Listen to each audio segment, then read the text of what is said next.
All right, they are small, sharp, and causing more problems in our waters. The DNR says they've found zebra mussels in 5 more Minnesota lakes. The lakes include Irene Lake in Douglas County, Lake Pepin in Goodhue County, and Peavy, Libbs, and Forest Lakes in Hennepin County.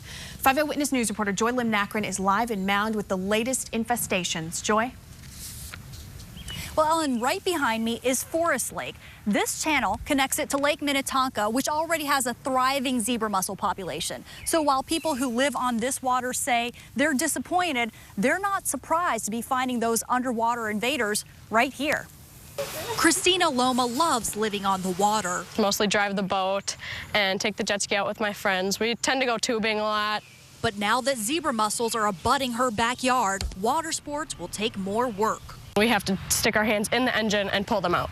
And motoring through this channel may be how they got here. If lakes are connected to each other, when one lake has zebra mussel, it's likely the other one will. All 3 new infestations in Hennepin County are in lakes connected to Lake Minnetonka. Because the larval stage just floats around free. It's not attached, so it's floating around in the water column for 2 or 3 weeks. The DNR says this spread is no surprise. It's a battle they were braced to lose. With the early warm weather we had, the zebra mussels may be reproducing earlier, and we may see them longer and at higher numbers throughout the summer. People who live and play on these lakes will pay the price. If they do start to clog our engines, then that could possibly bring new repair bills. But they say it's well worth it to be on this water. I wouldn't trade this location for the world because it's pretty much paradise every single day. Now, the reassuring news is the DNR estimates less than 1% of Minnesota lakes are infested with zebra mussels, but the concerning news is that most of those lakes are major ones that are heavily used, just like Lake Minnetonka. Reporting live in Mound, Joy Lim-Nakrin, 5 Eyewitness News.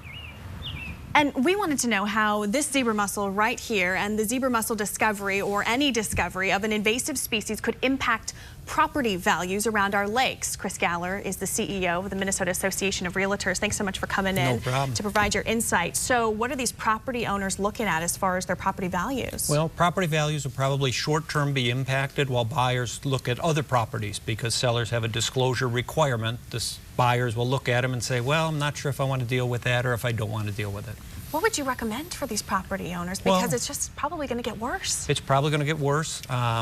I think the DNR and others will have to look at it, but the key is disclose because they don't want somebody to come back to them years later and say, you didn't disclose it to me, I didn't know, and therefore I've got this huge bill I want you to pay. That's the thing, right, and owners cannot lie about that. They can't lie about that. Or realtors can't either. Or realtors, they're on the board to tell buyers what the recovery is or what the situation is, and that's important for everybody. As a realtor, what would you advise a property, not necessarily a property owner, but someone in the market for property? I think they have to look at how they're going to use the property themselves. The assumption is that everybody uses boats or swims in the water, and yeah, they're sharp, but if you're my age, you're probably not going to be swimming around the lake too often.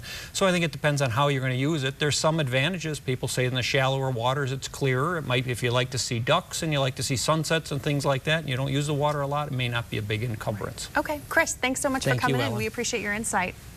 And you can actually see which Minnesota lakes have been designated as infested waters. We have a list for you on our website at kstp.com. Bill?